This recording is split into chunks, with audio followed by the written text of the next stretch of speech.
Marcus Hale? The tallest one barked, hand hovering over a fake holster. You're under arrest for refusing HOA compliance orders. Marcus didn't flinch. He had just stepped out of his truck, grocery bags still in hand, when they boxed him in. Neighbors peeked from their porches, whispering. Another man smirked. You people think the rules don't apply to you. Marcus slowly set the bags down. His eyes were calm, too calm. The kind of calm that should have warned them. Because while they thought they were intimidating a homeowner, they had no idea they were trying to arrest the chief of police. The taller fake officer stepped forward, boots scraping against the driveway, like he wanted the sound to intimidate Marcus Hale. Didn't. The second one fidgeted behind him, eyes darting as if expecting a real cop to appear any second. Hands where we can see them, the tall one barked, trying to sound authoritative. Marcus sipped his coffee slowly, letting the tension hang in the air. For what? He asked. Mowing my lawn? Behind the fake officers, HOA President Marlene strutted forward, clipboard pressed to her chest like it contained the secrets of the universe. Because you've broken HOA codes, trash bins visible, grass too long, unauthorized security cameras. You're in violation and you will be taken in. I'm being taken in by who? Marcus asked, eyebrow raised. You? Yes, she snapped. I am the president. I enforce the rules. The tall officer attempted to straighten his badge, which was crooked and shiny in all the wrong ways. We're doing this legally. You're not legal, Marcus interrupted calmly. Those are fake badges. The men exchanged panicked glances. Their confidence faltered just slightly.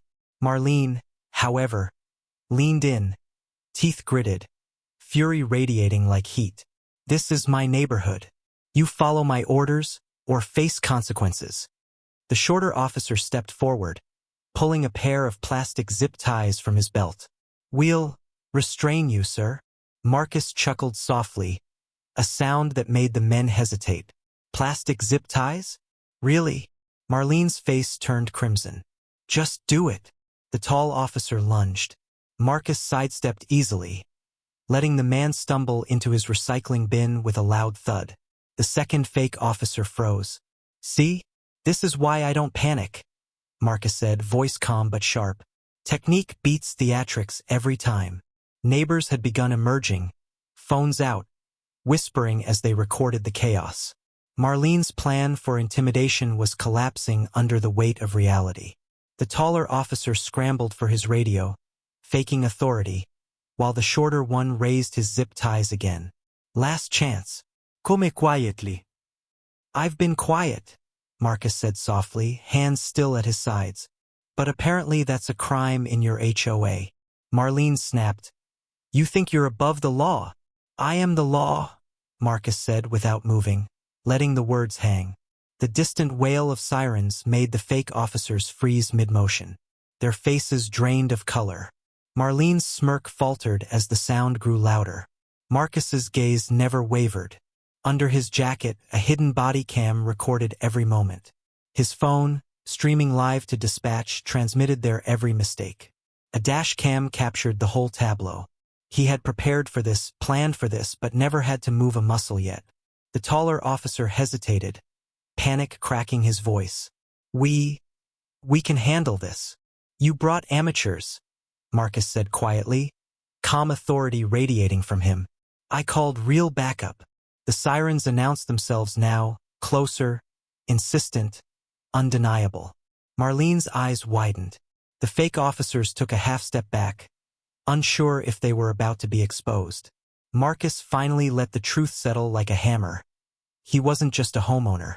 He was Chief Marcus Hale, and the HOA had just sent imposters to arrest their own city police chief. Marlene's face drained. The neighbors whispered, phones recording, as Marcus leaned casually against his truck, watching the situation unravel exactly as he had predicted.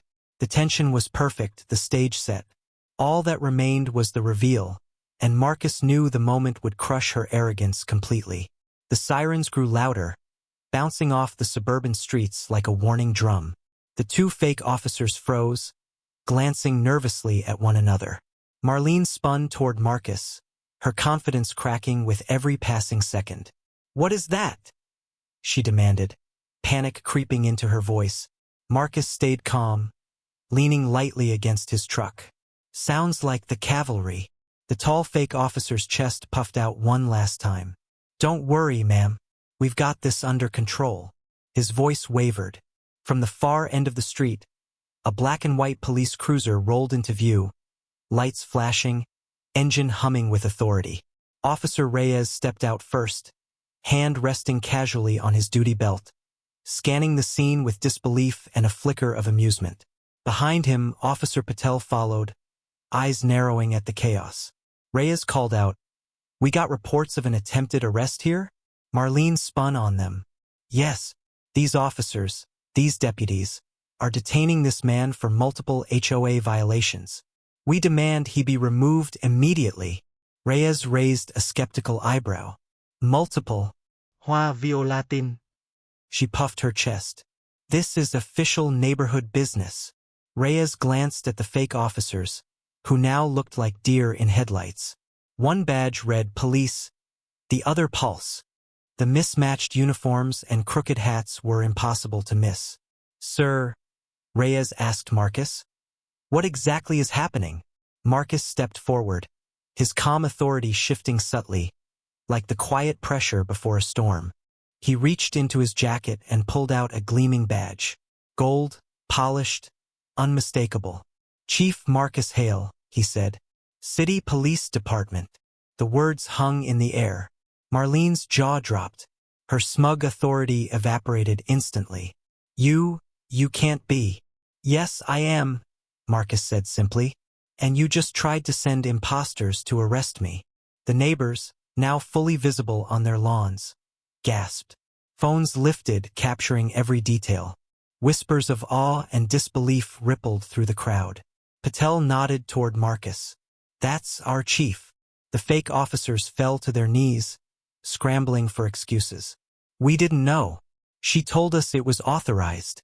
Marlene sputtered, flailing. This is a misunderstanding." Marcus shook his head slowly. "No misunderstanding. You wanted law enforcement involved. Here it is, live, in person." He lifted the dash cam tablet from his truck, displaying footage of every ridiculous move the fake officers had made. The stumble into the recycling bin, the plastic zip ties, Marlene barking orders like a tyrant. The proof was undeniable, complete, and humiliating. Reyes stepped closer to the imposters. "You're impersonating law enforcement. You're under arrest." The fake officers' protests fell flat. Marlene's face had turned a shade of red that didn't exist in nature. Her authority, once absolute, lay shattered on the pavement. Marcus's calm presence dominated the scene. Every word measured, every movement deliberate. "I hope this teaches a lesson," he said, "about respecting the law and knowing who you're dealing with." Reyes cuffed the imposters. Patel took a step to block Marlene. "And as for you, ma'am," Marcus said, voice low, "the county will want a word about this." She looked around helplessly. The crowd's phones were recording, every neighbor watching. The humiliation was complete. For the first time, Marlene understood fully. She hadn't sent officers to enforce her HOA rules. She had tried to bully a man who outranked everyone in sight. And she had lost. Marcus stood straight, calm, unshaken, the perfect picture of authority and control. The neighborhood had witnessed the shift. Power had a new owner, and that owner was standing quietly, letting the evidence and the law speak for itself. Marlene slumped against the edge of the sidewalk, her hands trembling as the real officers led the fake deputies away. The neighbors watched in stunned silence, some snapping photos, others whispering in disbelief. The aura of control she'd wielded over the HOA evaporated in a single morning. Marcus stepped forward, hands relaxed at his sides, exuding the calm authority that had unmasked the entire charade. He didn't need to shout, didn't need to gesture. The sheer presence of the chief of police was enough to command respect. The plastic badges, mismatched uniforms, and Marlene's flailing authority now looked like a poorly written farce in the sunlight. One neighbor, Jeff, stepped forward cautiously. "Chief Hale, Thank you. I didn't know what she was planning. Marcus nodded. You didn't have to. She made her own choices. A few HOA residents who had earlier cheered for her authority now avoided her gaze. Others lingered at the perimeter of their lawns, realizing the truth. One person's arrogance had nearly turned the neighborhood into a stage for chaos. Marlene's voice quivered. This isn't over. You'll see. Marcus interrupted softly, eyes steady. I hope you've learned that trying to manipulate law enforcement for personal gain never works. You've humiliated yourself and endangered others. That's enough. The real deputies loaded the imposters into the cruiser, their confused and terrified expressions a testament to Marcus's meticulous preparation. Each action he had taken, body cams, dash cams, live stream alerts, had been calculated to reveal the truth. The HOA president's reign of intimidation crumbled visibly. Board members who had once followed her blindly now muttered apologies to neighbors, trying to repair the trust they had eroded. Marcus turned toward his own driveway, his calm presence radiating relief and quiet triumph. His property, his authority, and his dignity remained intact. The gate to his lawn, once threatened by overreach and deceit, now symbolized the boundary between law and arrogance. As the sun shifted, casting golden streaks across the cul-de-sac, the neighborhood slowly returned to normal. The hum of sprinklers, the distant barking of dogs, and the soft chatter of residents replaced the tension that had dominated the morning. Marcus Hale, the chief of police and rightful authority, finally took a deep breath. Today had been a lesson for the entire community.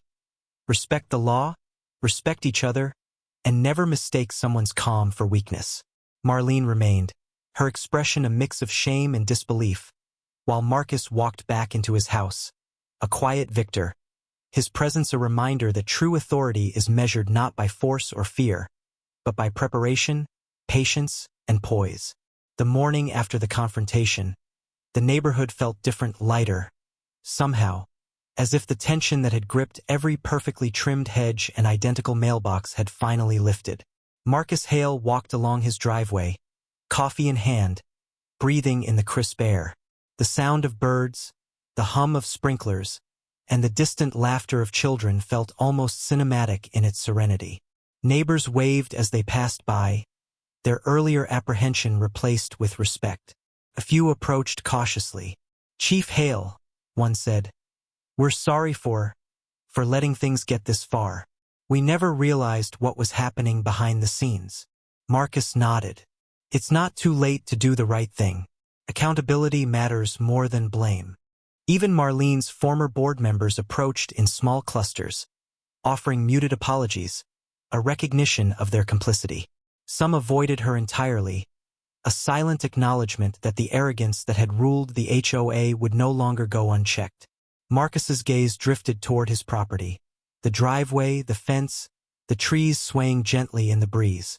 This land was more than a home. It was a symbol of his perseverance, patience, and authority. For years, he had endured the arrogance of others without confrontation. Today, justice had prevailed without rage, without vengeance, only measured, quiet power. He paused at the gate, fingers brushing the metal. The lock gleamed in the sun. He smiled faintly. He hadn't just protected his property. He had set a precedent. Law, fairness, and dignity had been restored, and the neighborhood now understood the weight of true authority. By the afternoon, Marcus had received messages from neighbors, thanking him for handling the situation with composure. Some admitted their relief that the HOA's bullying tactics were finally over. He realized then that leadership wasn't about showing force. It was about maintaining calm while ensuring the truth could no longer be ignored. As evening approached, Marcus stepped onto his porch, watching the golden light stretch across the street. Children played safely, dogs chased balls, and the air smelled of fresh grass and freedom. The chaos of the previous day felt distant, almost surreal.